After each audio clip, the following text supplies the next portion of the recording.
दोस्तों नमस्कार। मैं प्रशांत कौशिक संवाद इंडिया मंच पर आप सभी का हार्दिक स्वागत करता हूं, हार्दिक अभिनंदन करता हूं। आप सभी जैसे जानते हैं कि बिहार के चुनाव परिणाम आने के पश्चात राजनीति अलग अलग नए रूप में दिखाई दे रही है और तमाम आरोप प्रत्यारोप का नया दौर भी हम देख रहे हैं। खास तौर से लालू प्रसाद परिवार के अंदर जिस तरह का एक विवाद सामने आया है, उसने सभी को चौंका दिया है। हालाँकि कोई भी जो राजनीतिक परिवार होता है, उसमें सभी सदस्यों की महत्वाकांक्षाएँ भी होती हैं। लेकिन जिस तरह से लालू प्रसाद परिवार में चुनाव परिणाम आने के तत्काल ही पश्चात ही एकदम से इस तरह का विवाद सामने आया, कलह सामने आई है। उसने कहीं न कहीं एक तो राजनीतिक जो वहाँ पे उन्हें हार मिली महागठबंधन को बिहार में, उसके बाद परिवार की इस झगड़े ने और उन्हें कहीं न कहीं ज़्यादा परेशानी में डाल दिया है। और बीजेपी को और दूसरी जो दल हैं, जो आरजेडी के अपोज़िशन में, उन सबको मौका मिल गया है लालू परिवार पे निशाना साधने का। हालाँकि बहुत किस्से हैं ऐसे राजनीतिक परिवारों में झगड़ों के, चाहे साउथ की राजनीति में हमने देखा, चाहे यूपी की राजनीति में देखा, तो तमाम ऐसे किस्से भी हैं। महाराष्ट्र में भी सब जानते हैं, ठाकरे परिवार के अंदर भी उद्धव ठाकरे और राज ठाकरे का जो संघर्ष हुआ है, किस तरह से राजनीतिक रूप से। तो तमाम ऐसे एपिसोड हुए, लेकिन एकदम तत्काल बाद सामने आना, उसने राजनीतिक परेशानी और बढ़ा दी है। तो क्या ये ज़रूरी था? कितना ज़रूरी था? कितना गैर वाजिब है? और क्या ये समय रहते इसको सुलझाना चाहिए था? इसके पीछे कौन से ऐसे कारण हैं, जो आने वाले समय में किस तरह की चुनौतियाँ राजनीतिक तौर पर क्या पेश कर सकते हैं और तेजस्वी यादव लालू परिवार के लिए? इन सब बातों पर चर्चा करने के लिए हमारे देश के वरिष्ठ राजनीतिक विशेषज्ञ इस चर्चा में शामिल हैं। उनसे हम जानेंगे पूरे विषय को किस तरह से वे देखते हैं और उसमें क्या निहितार्थ है इसके राजनीतिक। प्रफुल्ल पोलखराज जुड़ गए, बहुत स्वागत करता हूँ। जी, नमस्कार। प्रफुल्ल जी, क्या लगता है आपको जिस तरह की चीज़ें सामने आई हैं, खास तौर से रोहिणी आचार्य के वीडियो ने एकदम से एक नई तरह की जो राजनीतिक जो आरोप प्रत्यारोप वो दिशा दे दी है। हालाँकि परिवार का मसला है, उनके परिवार में मिल बैठ के भी इसका सुलझाना भी उन्हें ही होगा। लेकिन इसके बयान के क्या मतलब आप देखते हैं और एकदम से तत्काल ऐसी कौन-सी आवश्यकता थी कि एकदम से बिखराव एकदम से सामने नज़र आ गया परिवार का? देखिए हालांकि परिवार एक बहुत ही निजी मामला होता है। दूसरे के परिवारों में बेसी ताक झांक नहीं करनी चाहिए, लेकिन चूंकि सार्वजनिक जीवन में अगर ये परिवार रहता है तो उधर लोगों का ध्यान जाता ही है। हमारे यहाँ एक कहावत है मैथिली में, वो कहावत ये है कि माघ पाइन हेबे करे अब भय बांट लेबे करे।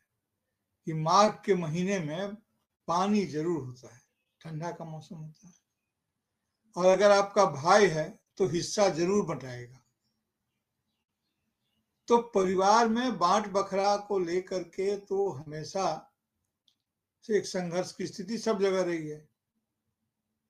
भाई अंबानी परिवार में क्या हुआ था, राजनीतिक परिवार तो छोड़िए, हम ताक झांक नहीं करेंगे, सिर्फ याद दिला रहे हैं। जिन्होंने कहा कि कर लो दुनिया मुट्ठी में, उनके अपने लोग ही काबू में नहीं रहे। जिन्होंने इतना बड़ा शेयर मार्केट का बाजार विश्वास पर खड़ा किया कि आप हम पर विश्वास करें, उन्हें आपस में विश्वास नहीं रहा। मैं निजी मामलों में ताक झांक करने का पक्षपाती नहीं हूं, बिल्कुल, बिल्कुल। जीवन है। लेकिन सिर्फ याद दिलाता हूं इसलिए कि लालू प्रसाद यादव पर जब लोग चर्चा कर रहे हैं, यार जाहिर है कि आपने भी उन्हीं संदर्भों से उठाया है। जी। शरद पवार जी की फैमिली में क्या हुआ सामने ही। प्रमोद महाजन जी के परिवार में क्या हुआ था। हालांकि सब कुछ सतह पर नहीं आया, ना आना चाहिए। मैं सिर्फ बड़े परिवारों की याद दिला रहा हूं कि कहाँ क्या होता है। सिंधिया परिवार का भी सबके सामने उदाहरण है, बड़ा परिवार था सिंधिया परिवार का भी। जी जी, तो ऐसे किसी भी परिवार में, मैंने कहा बड़े से बड़े, छोटे से छोटे, जिस देश में महाभारत ही परिवार के विवाद के कारण हो गया, उस देश में परिवार में कलह को लेकर के और क्या ही बात की जाए। लेकिन सवाल ये उठता है कि आपने जो कहा कि चुनाव हार से इसका संबंध है, चुनाव हार से इसका संबंध नहीं है, क्योंकि चुनाव में सत्ता से बाहर तो लालू प्रसाद यादव जी का परिवार अरसे से है। काफ़ी समय से। भाई 10-15 साल एक दुनिया, मतलब भारत के तो शायद एकमात्र व्यक्ति हैं तेजस्वी यादव, और शायद दुनिया में भी होगा बिरला संयोग, कि जिनके माता पिता दोनों ही मुख्यमंत्री थे बारी बारी से। सिर्फ एक नहीं, दोनों ही थे। हाँ ठीक है कि उसकी अपनी राजनीतिक व्याख्या अलग हो सकती है, लेकिन ये तो एक फैक्ट है ना, इनके माँ बाप दोनों ही चीफ मिनिस्टर थे, उस परिवार से वो आए हैं। और पिछले जब ये बच्चा थे, आज उनकी उम्र कितनी है? तेजस्वी यादव 36-37 साल उम्र होगी, इससे ज्यादा तो उम्र नहीं होगी, मेरा ऐसा अनुमान मैं करता हूँ। होगा भी तो 2-4 लगभग महीना, ऐसे 6 महीना, साल में जी ऐसा ही हाँ होगा। और पिछले 20 साल से लालू जी का परिवार सत्ता में है ही नहीं। तो तेजस्वी यादव जब 15-16 साल के रहे होंगे तभी इन्होंने सत्ता गंवा दी होगी। लालू प्रसाद यादव के परिवार ने, उनकी माता मुख्यमंत्री जब रही तब उसके बाद से तो नीतीश भैया चाचा जी का ही राज उन्होंने देखा है। तो विरासत की लड़ाई में महाभारत में भी पिता और चाचा के बीच का ही द्वंद्व था, धृतराष्ट्र और पांडु को अगर आप याद करें तो वो संदर्भ था। हालांकि वो दूसरा संदर्भ है, यहाँ उसको लाना नहीं चाहता हूँ, सिर्फ परिवार के बोध से कहता हूँ, क्योंकि समाजवादियों का भी एक परिवार बोध है। जैसे संघ लोगों का एक परिवार है, वैसे समाजवादियों का ही परिवार है। और अगर दो आदमी प्रमुखता से, दो प्रमुख आदमी अगर एक साथ रह जाएं तो उनमें से निश्चित रूप से कोई एक समाजवादी नहीं हो सकता है। अगर सच्चा समाजवादी है तो बराबर का है तो 4-5 साल में लड़ भिड़ के अलग हो जाएगा, क्योंकि वो दिल के इतने साफ होते हैं कि उनकी अपनी वाणी में कोई नियंत्रण नहीं होता है। दो लोगों को अपनी वाणी पर नियंत्रण नहीं होता है, जो दिल के बहुत साफ होते हैं उनके, और जो दिल के बहुत गलत होते हैं, मैल भरे रहते हैं मन में, जिनका मन मैल से भरा होता है। इन दोनों ही लोगों को अपनी वाणी पर कोई नियंत्रण नहीं रहता है। वाणी पर नियंत्रण उनका रहता है जो बीच में रहते हैं, जो गुण दोष में विश्व की करतार को मानते हैं, चार जानते हैं कि हर चीज में गुण भी है, दोष भी है, हमको मिलजुल के चलना है। तो ऐसे लोग कम होते हैं, ला तो उसमें मेरे। और वो तेजस्वी यादव आज ईडी सीबीआई सबका दंश भी झेल रहे हैं। अब मुझे नहीं पता कि उनके परिवार में और लोगों पर भी इस तरह के हैं कि नहीं है, होंगे ही, लेकिन प्रमुखता से तो इन्हीं को झेलना पड़ रहा है। सिर्फ ओम प्रकाश चौटाला का परिवार में क्या हुआ, देवीलाल जी के परिवार में क्या हुआ? तो मेरे कहने का मतलब ये है कि भाई जगजीवन राम जी की भी पुत्री थी और पुत्र भी थे, तो पुत्री ही आगे आई, मीरा कुमार। जगजीवन राम जी के पुत्र का नाम भी आज किसी को याद नहीं हुआ, एक जमाने में बहुत सक्रिय थे वो भी। तो मैं सिर्फ ये कह रहा हूं कि इनके परिवार में या कहीं भी परिवार में विरासत को लेकर के हमेशा से संघर्ष होता रहा, यहाँ भी है, लेकिन ये चुनाव में हार के कारण नहीं हुआ है, ये पहले से रहा है। इस बार जो हार है, ये हार लगभग ऐसी ही हार तो इनको उस समय भी हुई थी, 2010 में भी हुई थी। लेकिन इस बार जो ये जो हार हुई है, इसमें जो मशीन का करामात है वो जबरदस्त है। इसमें मशीन का करामात जबरदस्त है, और उसको कोई श्राप व्राप की बात नहीं। अभी एक चल रहा है कि किसी ने कह दिया था कि आरजेडी को या तेजस्वी यादव को श्राप दिया था, उन्हीं के कोई समर्थक वगैरह, ये भी एक चल रहा है, उसके श्राप के कारण ऐसा हो गया। अब फिर वो कहीं छाती पीट रहा है कि मेरे मुंह से ये बात क्यों निकली, आदि आदि। तो वो तो ठीक है, लेकिन विवाद तो होंगे। अब क्या विरासत है लोकतंत्र में, क्या विरासत होती है? राहुल गांधी जिस परिवार में आते हैं उस परिवार में देखिए क्या विवाद हुआ। ऐसा नहीं कि विवाद नहीं हुआ, विवाद ना हुआ होता तो मेनका गांधी क्यों अलग हुई होती? भाई राजीव गांधी तो राजनीति में थे ही नहीं, सोनिया गांधी इससे बिल्कुल खफा थी, उनके राजनीति में आने के पक्षपाती नहीं थी, बहुत मुश्किल से उन्हें मनाया गया था, बहुत मुश्किल से राजीव गांधी आए थे। वो तो अपना काम कर रहे थे ना, उनको तो अपना काम आता था, बाकी इन लोगों को तो वो काम नहीं आता है। और वो नौकरी में थे। और मुहावरे की बात नहीं है कि मुहावरे में हाँ हाँ प्रधानमंत्री का बेटा है तो क्या करेगा। किसी भी पायलट से वो कम सक्रिय पायलट नहीं थे। दुनिया जानती है, इंटरनेशनल फ्लाइट में चलते थे, एयर इंडिया और क्या जो भी हो। उनके कमर्शियल लाइफ के बारे में भी चर्चा नहीं कर रहा हूँ, लेकिन वहां भी विवाद हुआ। अब नेहरू जी के बाद इंदिरा गांधी आई। इंदिरा गांधी का कोई भाई नहीं था, बहन भी नहीं थी, तो विवाद नहीं हुआ। लेकिन हमें मालूम है कि सुलक्षणा पंडित ने क्या नाम था उनके, विजयलक्ष्मी, उनकी जो बहन थी, हैं विजयलक्ष्मी पंडित। विजय लक्ष्मी पंडित। सुलक्षणा पंडित तो और एक कलाकार का नाम है, जी विजय लक्ष्मी पंडित। वो काफी शिला कौल, काफी लोग थे।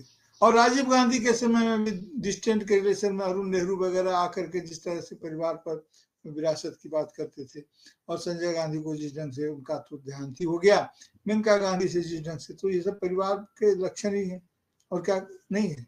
तो ये होगा, लेकिन इसको लेकर के राजनीतिक मुद्दा तब तक नहीं बनना चाहिए जब तक उनके परिवार बाद में आपस के झमेले से कोई समाज की क्षति होती हो, देश की क्षति होती हो तब, या फिर देश का क्षति करा करके अपने परिवार के लोगों को लाभवान करते हैं। तो मोदी जी के परिवार में तो विवाद नहीं है, हमारे प्रधानमंत्री हैं आदरणीय, बल्कि परम आदरणीय। बिहार चुनाव के बाद तो परम आदरणीय, पहले हम लोग आदरणीय प्रधानमंत्री कहते थे, बिहार चुनाव नतीजा आने के बाद परम आदरणीय कहना उचित होगा। तो परम आदरणीय नरेंद्र मोदी जी के परिवार में क्या विवाद है। उनकी माताजी के साथ कभी आपने उनके भाइयों का, पूरे परिवार का एक साथ चित्र देखा है कि परिवार में वो किन लोगों के साथ रहती हैं? उनकी माताजी रहती थी, और कौन लोग थे वहां? इंसान थी तो और लोग भी उनके साथ रहते होंगे ना, जो उनकी देखभाल करते होंगे। लेकिन जब भी बड़ा सा कैमरा गया तो वहां पर माता और के साथ मोदी जी अकेले दिखे। और उनके भाई, क्या नाम है, प्रहलाद मोदी ने, क्या नाम है, जो बार बार वो मुद्दा उठा के लाते हैं, सरकार की नीतियों के खिलाफ होते हैं। तो विरासत की लड़ाई नहीं है वहां, क्योंकि वो तो अपना ट्रेड यूनियन फ्रंट पर सक्रिय हैं, बल्कि वो अधिक ये सफल ये अधिक हैं, लेकिन जेन्यून वे अधिक हैं। इनके भाई अधिक जेन्यून है, मैंने इनकी तुलना में, मेरी तुलना में तो पूरी दुनिया जेन्यून है, मैं अपनी बात नहीं कह रहा हूँ, जेन्यून लगती है। तो इसलिए आप जो मुद्दा उठा रहे हैं तो ठीक है, लोगों के इंटरेस्ट का, लेकिन मैं जिनको भी, आपके जो दर्शक हैं उनको भी और आपको भी मैं कहना चाहता हूँ, ये परिवार ऐसे ही चलता है। अब उसमें जो न्याय अन्याय का जो परिवार में बोध है, अब बहन रूठ के गई हैं, फिर बहन मान जाएंगी, बहन भाई को, भाई बहन को, तो ये रूठना मनाना चलता रहता है। हमें बहुत परेशान और हताश होने की जरूरत नहीं है, और इसे राजनीतिक गतिविधियों से या उसकी चितार से जोड़ने की भी बहुत अधिक आवश्यकता नहीं है सर। बिल्कुल महत्वपूर्ण बात आपने कि ये अलग विषय है, परिवार का जो आपस में कुछ मतभिन्नता है वो अलग विषय है, लेकिन राजनीति एक अलग विषय है।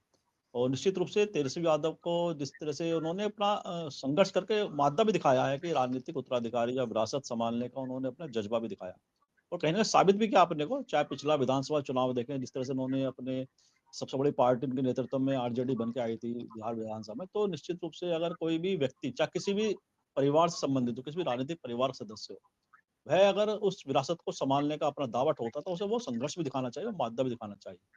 तो ऐसे में जो विपक्ष की राजनीति को आप किस तरफ जाता देखते हैं कि बिहार चुनाव के परिणाम के पश्चात जो राजनीति में तमाम बातें कही जा रही हैं, विपक्ष को बहुत सारे उपदेश दिए जा रहे हैं तमाम लोगों के द्वारा, ऐसे में विपक्ष की राजनीति को किस दिशा में आप देख रहे हैं? देखिए, विपक्ष की राजनीति तो जो है सो अभी दिशा पकड़ेगी, लेकिन बहुत कंफर्टेबल सिचुएशन नहीं है, इसलिए कि चुनावी राजनीति तभी तक महफूज है, सुरक्षित है, जब तक लोकतांत्रिक राजनीति का इकोसिस्टम काम कर रहा है। अगर लोकतांत्रिक राजनीति का वातावरण ही अगर काम नहीं करेगा, उसमें अगर स्ट्रक्चरल प्रॉब्लम रहेगा, तो फिर विपक्ष और सत्ता पक्ष की हम जैसे ही बात करते हैं तो वह सत्ता की राजनीति में सत्ता का पक्ष और सत्ता का विपक्ष होता है। निश्चित रूप से तब इसका संबंध चुनाव से ही होता है। लेकिन राजनीति इससे बड़ी चीज है, वो सिर्फ चुनाव नहीं है। हम लोग पहले भी चर्चा कर रहे हैं, चुनाव राजनीति की, सत्ता की, लोकतंत्र की में राजनीति की प्रक्रिया है, प्रमाण नहीं है। चुनाव का हो जाना लोकतंत्र के होने का प्रमाण नहीं है। लोकतंत्र के होने का प्रमाण तो जीवन व्यवस्था में दिखेगा, चुनाव व्यवस्था में नहीं। उस जीवन व्यवस्था को हासिल करने के लिए चुनाव में उसका एक लक्षण हमें दिख सकता है। तो जितने भी पार्टियां हैं भारतीय जनता पार्टी को छोड़कर, वे सब संविधान की आकांक्षाओं से निकली हुई पार्टियां हैं। अब उनकी प्राथमिकता अलग है, वरीयता अलग है, कभी उनकी गति अलग होती है, कुछ दिशाएं विभिन्न हो जाती हैं, कभी कभी विपरीत भी जाती हैं, लेकिन वो सभी संविधान की आकांक्षाओं से निकली हुई पार्टियां हैं, निकले हुए मत आदर्श हैं संविधान से निकले हुए, संविधान से टकराव में नहीं निकले हुए। लेकिन भारतीय जनता पार्टी की पूरी भावधारा, विचारधारा तो इनमें है नहीं, भावधारा की मैं बात बोल रहा हूँ कि इनका जो सोचना समझना जो भी है, जो भावधारा है इनका, इसीलिए बार बार भावनाएं आहत हो जाती है। विचार बार बार आहत नहीं हो सकते हैं छोटी मोटी बातों से। तो जो भावधारा है वो संविधान की जो मौलिक आकांक्षा है उसके विपरीत है। और अभी वो चूंकि सत्ता में, चुनावी जीत उनके पक्ष में है, तो वो जाहिर है कि दो रथ इधर है, दो रथ उधर है। मैंने कभी इस तरह के बिंब का इस्तेमाल किया था कि किसी रथ में अगर सफेद घोड़े और काले, सफेद और काला दो रंग का घोड़ा अगर जुटा हुआ है तो दोनों विपरीत दिशा में नहीं जाएगा। हम ये मान के चलेंगे कि हाँ ये सफेद और काला एक दूसरे के विपरीत हैं, एक दूसरे से भिन्न है, इसीलिए एक रथ में जुटे हुए तो अलग अलग दिशाओं में जाएंगे, ऐसा हमें भ्रम होगा। ऐसा हम सोच सकते हैं, जब भी उनकी गति को हम देखेंगे तो एक ही दिशा में जाएंगे, क्योंकि कलर कोर को परिभाषित नहीं करता है। कलर जो है वह कोर को परिभाषित नहीं करता है। तो उनका कलर भले अलग अलग हो, कोर तो एक ही है। इसीलिए जब नितिन गडकरी और मोदी जी और ये तमाम लोगों की चर्चा लोग करते हैं, अडानी जी और अटल बिहारी वाजपेयी जी, तो मैं यही कहता हूं कि इनका कलर अलग अलग हो सकता है, कोर अलग नहीं है।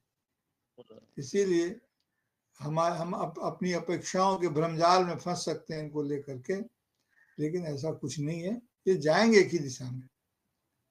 तो इसमें में विपक्ष की जो राजनीति है, विपक्ष में कौन है? कांग्रेस है, समाजवादी है, कम्युनिस्ट है, यही तो तीन विपक्ष है। और चौथा विपक्ष कौन है? हाँ, कुछ ऐसे दल भी हैं जो अपने अतीत में कहीं नहीं है, जिनका अपना एक अलग तरह का मन मिजाज है, वे लोग भी हैं। जाति आधारित कुछ संगठन भी हैं जो राजनीति में सक्रिय हैं।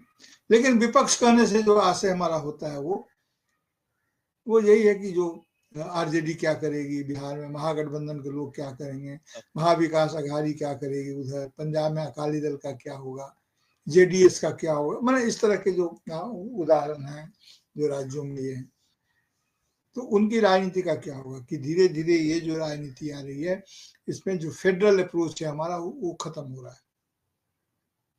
अगर ये और आगे बढ़ते हैं इसी दिशा में, फेडरल अप्रोच हमारा खत्म होगा और केंद्र का दबाव और अधिक बढ़ेगा।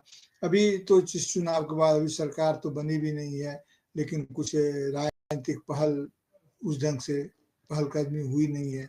अभी नए नए अध्याय फिर आएंगे, नया दबाव बनेगा। हालांकि प्रधानमंत्री ने कांग्रेस को जिस ढंग से मुस्लिम लीग और नक्सलवाद से जोड़ दिया, जिस ढंग से उन्होंने आरजेडी का माहौल उड़ाया है, ये तमाम बातें हैं। अभी नीतीश कुमार जी क्या होता है, बिहार में मुख्यमंत्री कौन होते हैं, हाँ उसके बाद अगर होते हैं तो कितने दिन के लिए होते हैं, कितने दिन चलती है। तो अभी कई मुद्दे हैं जो हमारे सामने आएंगे 2-4 दिन में। यह साफ होगा कि विपक्ष की राजनीति अब कौन सी दशा दिशा पकड़ेगी। अभी मुझे लगता है 18 तारीख को कांग्रेस की भी मीटिंग है, उनकी जो प्रभारी लोग हैं 12 स्टेट के या कहाँ के, तो वो भी अपना कोई एक पॉलिटिकल, जी 12 राज्यों की मीटिंग बुलाई है उन्होंने शायद। जी जी, तो अभी उसमें भी कुछ राजनीतिक दृष्टिकोण उभर के सामने आएगा। तो लेकिन अभी इस चुनाव में अगर ऐसा ही रहा तो निश्चित रूप से मुझे लगता है कि लोकतंत्र एक बंद गली के आखिरी मकान के पास पहुंच गया है। तो इसको कौन सा रास्ता अख्तियार करेगा, ये देखने की बात होगी कैसे क्या होता है। और भी बहुत सारे कई कारक हैं जो प्रभाव, जिनके प्रभाव उत्पन्न करने से, लेकिन एक नागरिक के रूप में हम क्या चाहते हैं, एक नागरिक के रूप में हम तो यही चाहते हैं कि लोगों को रोजी रोजगार मिले, सत्ता किसी की आए जाए, मनुष्य के जीवन को, समाज के जीवन को प्रभावित नहीं होना चाहिए। ठीक है, वही जीत गए हैं तो वही सामाजिक न्याय सुनिश्चित करें, वही ठीक से जाति जनगणना करवा लें, सारा श्रेय वही ले जाएं, जीने का हक हम गरीबों को दें, सत्ता का सब सुख आप भोगें, जीवन संघर्ष में लगे रहने की ताकत हमें भी मयस्सर हो। हम तो इस डेमोक्रेसी में इतना ही चाहते हैं। जी जी जी, बिल्कुल बिल्कुल, बहुत महत्वपूर्ण बात है। और साथ ही अगर बात करें जिस तरह से आपने प्रधानमंत्री मोदी जी के व्यक्तित्व का भी आपने उसमें उद्गत किया कि एक तरह से इतनी परसेंट जीत के बाद भी, इतनी बड़ी जीत के पश्चात भी वह कांग्रेस को टारगेट कर रहे हैं और कांग्रेस पे हमला कर रहे हैं कि मुस्लिम लीग या माओवादी बता रहे हैं या उनके बिखराव होने की आशंका बता रहे हैं। क्या लगता है आपको इसके पीछे क्या उनका सोच है, क्या नजरिया है कि कांग्रेस से ही उन्हें सबसे ज्यादा दिक्कत है राष्ट्रीय स्तर पर? नहीं, दिक्कत तो कांग्रेस से है ही। दूसरी बात है कि उनसे बेहतर कौन जानता है कि ये जीत वास्तविक नहीं। तो जब आपको पता है कि आपके भीतर में क्या पोल है और क्या खोल है, तो जाहिर है ना कि हम जिसको इतनी बड़ी जीत मांग रहे हैं तो वो जानते हैं कि ये कितनी गर्हित जीत होगी, या क्या उनका नजरिया उस जीत के प्रति। कहीं उत्साह देख रहे हैं लोगों में इतने बड़े इसके बाद, इसका कोई कारण नहीं बनता। ऐसा क्या हो गया समाज में, ऐसा क्या हो गया देश दुनिया में, कहीं आप जाकर के कोई खोज के देख करके शोध करके बताए कि लोकतांत्रिक स्थिति में भारत में कुछ उदाहरण मिलेंगे छोटे छोटे, 5 खड़ा किया तो 5 जीत गया, 6 खड़ा किए तो 6 वो जीत गए, चिराग पासवान वगैरह के।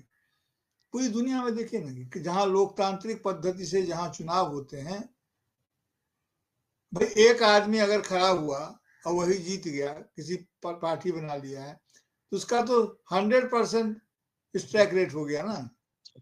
उनकी बात नहीं है, एक आदमी 2 आदमी 10 आदमी तक की बात नहीं, उसके ऊपर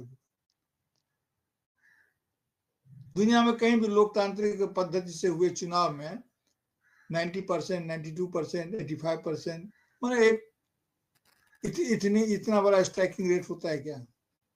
हुआ है क्या? इतिहास क्या बताता है? भारत के नहीं, दुनिया में। तो अगर देखिए, जरूरत से अधिक सम्मान मिलना भी अपमान का ही एक रूप है।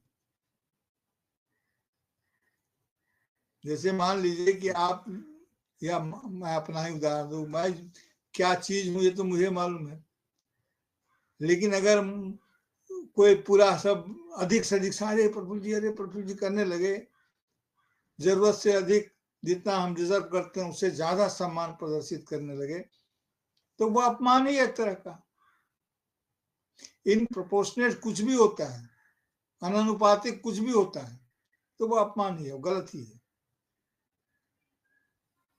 नहीं क्या? तो जाहिर है कि ये जो जीत है, इस जीत के प्रति लोगों का अनुपात की रक्षा इसमें नहीं है, तो भरोसा नहीं हो रहा है, उनको भी नहीं हो रहा है, लोगों को नहीं हो रहा है। तो जानते हैं बेहतर कि पिक्चर अभी बाकी है। पिक्चर अभी सवाल बना बाकी हुआ है है। पिक्चर। जी, जी, बिल्कुल, बिल्कुल, बड़ा जी, सवाल है। बिहार की राजनीति पिक्चर बड़ी बाकी पिक्चर। वाला सवाल लगातार चर्चा में भी, और नीतीश कुमार भी आज राज्यपाल से मिल रहे हैं। इसी में जोड़ता हूँ, इसकी हाँ, पूरा करिए मेरा, कि नीतीश कुमार भी जी। आज राज्यपाल से मिल रहे हैं। तो ऐसे में नीतीश कुमार को लेकर भी बहुत सारी बातें हैं कि क्या वह बीजेपी अप जो उनका दावा है मुख्यमंत्री पद का, उस पर बने रहेंगे, उस दावे पर पीछे नहीं हटेंगे, या कहीं न कहीं बीजेपी के दबाव में या बीजेपी की जो इस समय स्थिति दिखाई देती है, क्या उसको वह कहीं न कहीं समझौता करेंगे? क्या लगता है आपको? अभी तो गए होंगे इस्तीफा देने के लिए। इस सरकार का टेन्योर खत्म हो रहा है तो इस्तीफा तो देना होगा ना, तो औपचारिकता है। अब संसदीय दल की मीटिंग हुई है कि नहीं, इनके संयुक्त मंत्र के विधायक दल के नेताओं की मीटिंग हुई है नहीं हुई है, अभी टर्म्स एंड अभी नहीं हुई। कंडीशन क्या होंगे, नहीं हुई अभी। तो वो होगी, उसके बाद पता चलेगा कि हाँ, आज 17 तारीख है तो 18 तारीख को शपथ लेने की बात इन्होंने कही है गांधी मैदान में, तो उसमें निकल के आएगा। लेकिन नीतीश कुमार जी अगर मुख्यमंत्री बनते हैं तो भी, और नहीं बनते हैं तो भी। एक पॉलिटिकल आयरनी है कि जब 43 सीट के मालिक थे, अपने उनके हिस्से में आया था, उस समय वो अधिक बार्गेनिंग कैपेसिटी में थे, अधिक सशक्त दिखते थे। अभी 84 आने पर लगता है कि बहुत कमजोर हो गए हैं। तो वो ऐसा बन गया है कि नीतीश कुमार जी के बिना यहाँ सरकार बनेगी नहीं, भले ही 2-4 की ही जरूरत हो। तो 2-4 को तोड़ने के लिए जो बल्क है वो है ओवैसी साहब के पास। ओबीसी साहब भीतर से भले ही मिले हों न मिले हों, भीतर से मिलने जुलने की उनको सुविधा हो, लेकिन ऊपरी तौर पर समर्थन मतलब वो नहीं कर पाएंगे, या उनका समर्थन नहीं ले पाएगी भारतीय जनता पार्टी। अभी इतिहास में तो मुस्लिम लीग के समर्थन से लोग किए थे, सरकार उसको बनाए। छोड़िए, अभी नहीं कर पाए। तो एक तो ये संकट फंसा हुआ है, और दूसरे किसी को तोड़ना होगा जल्दी। तो जल्दी तोड़ने वाले में कौन है? कांग्रेस को तोड़ सकते हैं, तो अब 6 है तो 2-4 को पटा लेंगे। तेजस्वी यादव की तरफ लपक सकते हैं, आरजेडी की तरफ, तो माले को तोड़ नहीं पाएंगे। तो बचा कांग्रेस और आरजेडी। आरजेडी को भी तोड़ना मुश्किल है, तो बचा कांग्रेस। तो कांग्रेस के 6 हैं, तो 6 के 6 अगर आ जाते हैं तो भी इनके लिए पर्याप्त नहीं होगा, अगर नीतीश जी वहां नहीं है तो धनबल है, इसलिए नीतीश जी को टिकाए रखेंगे। अब देखा जाए कि राजनीतिक रूप से कितनी सुविधाजनक स्थिति में नीतीश जी रहते हैं, या अपनी असुविधा को महसूस करते हुए वे कौन सा कदम उठाते हैं। मुझे लगता है कि इस समय तो भारतीय जनता पार्टी ने लाख कहा हो कि हम मुख्यमंत्री का नाम नहीं घोषित करेंगे, तो यह भी तो नहीं कहा कि हम नीतीश कुमार को मुख्यमंत्री नहीं बनाएंगे। उन्होंने कहा कि विधायक दल के लोग नेता चुनेंगे अपने। क्या पता विधायक दल इन्हीं को नेता चुन ले कुछ दिन के लिए, ऐसा भी हो सकता है। ऐसा भी हो सकता है, लेकिन क्योंकि परिस्थिति ऐसी फंस गई है। अब उसके बाद नीतीश कुमार क्या करते हैं ये अलग मुद्दा है, या फिर 2-4-5-6 महीना के बाद कुछ लोगों को फोड़ करके भारतीय जनता पार्टी क्या करती है, या फिर समर्थन वापस लेकर के राष्ट्रपति शासन प्रणाली कर दे, या क्या करेगी। अभी बंगाल में, पश्चिम बंगाल में SIR हो रहा है, तो अभी कई राजनीतिक परिस्थितियां बदलेंगी। लेकिन देखिए कि इनका जब मीटिंग होती है तो उससे क्या निकलता है, ये महत्वपूर्ण होगा। जी, बिल्कुल सही बात है कि क्या निर्णय आता है तो भविष्य गर्भ में, और किस तरह से डेवलपमेंट होता है राजनीति का भी, एनडीए के अंदर भी, ये भी बड़ा रोचक रहेगा देखने का। क्योंकि नीतीश जी, कुमार की जी। जो राजनीतिक पारी है बहुत लंबी है और बड़ा अनुभव है उन्हें, और ये जो उनका दौर है इसमें भी काफी सारी मतलब एक रोचक स्थिति बनी हुई है कि आखिरकार क्या होगा। और कार्यक्रम अंत में आते हैं, अंतिम टिप्पणी और की बीजेपी के अंदर की अगर बात करें, जिस तरह से उन्होंने एक बहुत बड़ी जीत बिहार के अंदर प्राप्त की है, तो तमाम उनके मतलब सपने भी हैं बिहार में अपना मुख्यमंत्री बनाने की, बड़ी महत्वाकांक्षा भी है, और कई बार से वो उजागर भी सार्वजनिक तौर पर कर चुके हैं। ऐसे में नीतीश कुमार के सामने कितने मतलब आपने पहले भी कहा जैसे कि विकल्प किस तरह से देखते हैं, और क्या बीजेपी उस समय के लिए उन्हें सीएम बना सकती है, ये भी चर्चा है कि क्योंकि एकदम से उनकी जगह रिप्लेस करना हाँ, किसी दूसरे को, अपने किसी व्यक्ति को बैठाना, उससे बीजेपी को कहीं ना कहीं राजनीतिक रूप से वहाँ पे नुकसान बिहार में आने वाले समय में उठाना पड़ सकता है। तो नीतीश कुमार कुछ समय के लिए क्या बना सकते हैं वो, क्या लगता है? हाँ, बिल्कुल, क्यों नहीं, संभावनाएं सारी खुली। वही तो अभी मैंने कहा कि अब कुछ दिन के लिए उनको हाँ जी, बना लेंगे, लेकिन नीतीश कुमार जी के साथ क्या सलूक होगा, वो कितना बर्दाश्त करेंगे, नहीं करेंगे, वो क्या पहल करते हैं, नहीं करते हैं। और 2-4 विधायक तोड़ करके अगर कंफर्टेबल हो जाए कि बिना नीतीश जी के भी सरकार चल सकती है, तो करेंगे। उनके पास धन बल है, राजनीतिक बल है, संवैधानिक संस्थाओं का बल है। भाई प्रधानमंत्री है, देश के पराक्रमी प्रधानमंत्री हैं, कोई मनमोहन सिंह थोड़े हैं वो। भाई जो जनादेश को झपटना जानते हैं। तो देखिए अभी क्या होता है, हो सकता है, क्यों नहीं हो सकता है, नीतीश कुमार जी को ही दे दे। अब मुझसे पूछिएगा तो नीतीश कुमार जी को सामने आना चाहिए, उनको कहना चाहिए कि मैं नहीं बनाऊंगा, मैं इस गठबंधन से बाहर जा रहा हूं। क्योंकि इस गठबंधन में रहेंगे तो उनके अस्तित्व का क्या होगा वो बेहतर जानते हैं, वो बड़े राजनीतिज्ञ हैं। हमें बाहर से लगता है कि गठबंधन में रहना उनके लिए, पार्टी के लिए कोई अच्छी स्थिति नहीं होगी। तब देखिए कि क्या करते हैं, और फिर उनके पार्टी के लोग भी करेंगे। अभी मीटिंग शीटिंग होगी, अभी तो मूव क्या होता है देखना दिलचस्प होगा जी। बिल्कुल ठीक बात है कि क्या डेवलप होगा उसे देखना दिलचस्प रहेगा, और निश्चित रूप से बिहार की राजनीति भी काफ़ी कुछ संकेत भी दे रही है, बता रही है किस तरह से वे आगे बढ़ रही है। और जैसे आपने पूरे विषय को परिभाषित भी किया है और काफ़ी उसके इफेक्ट बट बताए भी हैं, मुझे विश्वास है हम चर्चा ज़रूर पसंद आएगी हमारे दर्शकों को। और मैं आपका भी बहुत आभार और धन्यवाद व्यक्त करता हूँ कि आपने हमारे दर्शकों में समय निकाला। बहुत-बहुत धन्यवाद आपका। और मैं आपसे भी आग्रह करता हूँ इस वीडियो को लाइक करें, शेयर करें, कमेंट करें। साथ ही संवाद इंडिया यूट्यूब चैनल को सब्सक्राइब करें, बेल आइकन अवश्य दबाएं, इससे चैनल के अपडेट आपको समय से मिलते रहें। एक आग्रह और हमारा कि कमेंट बॉक्स में भी अपनी प्रतिक्रिया को अवश्य लिखें, क्योंकि आपकी प्रतिक्रिया उससे हमें पता चलता है कि हमारी चर्चा आपको कैसी लग रही है। कुछ सुझाव आप देना चाहते हैं वो भी दीजिए, क्योंकि आपके सुझाव भी हमारा मार्गदर्शन करते हैं। एक आग्रह और है कि आप देख रहे हो ज्वाइन का बटन है नीचे, उस पर ज्वाइन पर क्लिक करें, चैनल को ज्वाइन करें, क्योंकि आपका सहयोग हमारे लिए बहुत ही अनमोल है, बहुत ही महत्वपूर्ण है। और पुनः आग्रह कि संवाद इंडिया यूट्यूब चैनल को सब्सक्राइब अवश्य करें, और साथ ही बेल आइकन भी दबाएं, और अपने सभी लोगों को हमारा लिंक भी शेयर करें, हमारी वीडियो शेयर करें। और क्योंकि आपके इस तरह के सहयोग से ही हम आगे बढ़ते हैं और हमें आगे बढ़ने की प्रेरणा मिलती है। आप सभी का पुनः बहुत-बहुत आभार, बहुत-बहुत धन्यवाद।